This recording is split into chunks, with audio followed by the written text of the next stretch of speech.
ළමයින්ට අකුරු කියවද්දි සරියුත් හාමුදුරුවෝ පැත්ත පලාතකවත් නැහැ. අර වෙන කොහෙද ඉන්න දෙවි කෙනෙක් ගෙනහල්ලා රූපයක් තියලා පහන් පත්තු කරලා දෙයි හාමුදුරනේ මේ දෙවියන්ට ප්‍රඥාව තියනවද කියලා මම කියන්න යන්නේ නැහැ. දේව පුරාණයේ තියෙන කතන්දර කියවුවාම ඔයත්තන්ට මේ දෙයියන්ගේ ප්‍රඥාව ගැන හිතා ගන්න පුළුවන්. මම එකක් කෙටියෙන් කියලා බන නවත්තන්න. ඔය කතරගම දෙයියෝ ඝන දෙයියෝ අයියයි මල්ලිලුනේ. කතරගම දෙයියෝ ඇවිල්ලා කිව්වා මේ මං කියන කතාවක් නෙමෙයි හින්දුන් විශ්වාස කරන දේව පුරාණයේ තියෙන කතාව. උතුම් ධර්මය. කතරගම දෙයියෝ කිව්වලු මං කැලේ යද්දි ලස්සන ගෑනු කෙනෙක් දැක්ක වල්ලි අම්මා කියලා. මට ඒ ගෑනු කෙනාට හිත ගියා. හැබැයි ආඩම්බරයි යාළු කරගන්න ක්‍රමයක් කියන්න කියලා. ඝන දෙයියෝ කිව්වලු මං අලියගේ වෙස්සේ මවාගෙන එන්න. එතකොට මේ ගෑනු කෙනා බය වෙලා ඔයාගේ ඇඟට පණි. ඔයා එතකොට කොහොම හරි යාළු කරගන්න කියලා.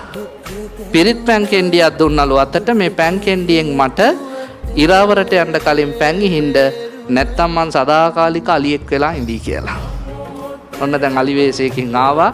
වල්ලි අම්මා බය වුණා. කතරගම දෙයියන්ගේ ඇඟට පැන්නා. ඒ දෙන්න කැලේ ඇතුළට ගියා. වෙන ලෝකෙක පාවුණා. අන්තිමට ඉරාවරට ගියා. ඉරාවරට යාගෙන එද්දි මතක් වුණා අර පැන් කෙන්ඩිය. එපාර අරගෙන ඇවිල්ලා පැන් කෙන්ඩියෙන් ගැහුවේ අර අලියාගේ ශරීරයේ පිටිපස්ස පැත්තට. ඒ පැත්ත මිනිහෙක් වුණා. ඔළුව ඉතුරු වුණා. ඔහොම තමයි ඝන දෙයියෝ බිහි වුණා කියලා දේව පුරාණේ කියන්නේ. එතකොට ඒ දෙයයන්ට ප්‍රඥාව තියනවාද? මට තියෙන ප්‍රශ්නේ ජීවිතේ අවදානමක දාගෙන මම එහෙම එන්නම් උඹ මට විදපන් කියලා තව කෙනෙක් ගැන විශ්වාසය තියපු කෙනෙක්. අනේ මට නම් එහෙම තේරෙන්නේ නැහැ ප්‍රඥාවක් එහෙම තියනවා කියලා. මම මේ අපහාසකට නෙමෙයි කිව්වේ.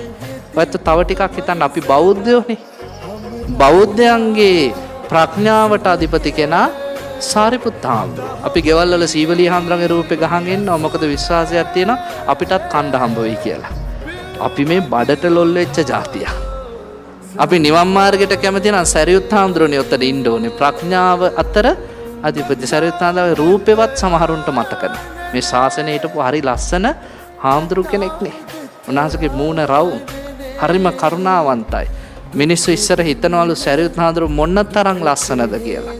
උන්වහන්සේ hina වෙද්දී හරිම සිරියාවන්තයි.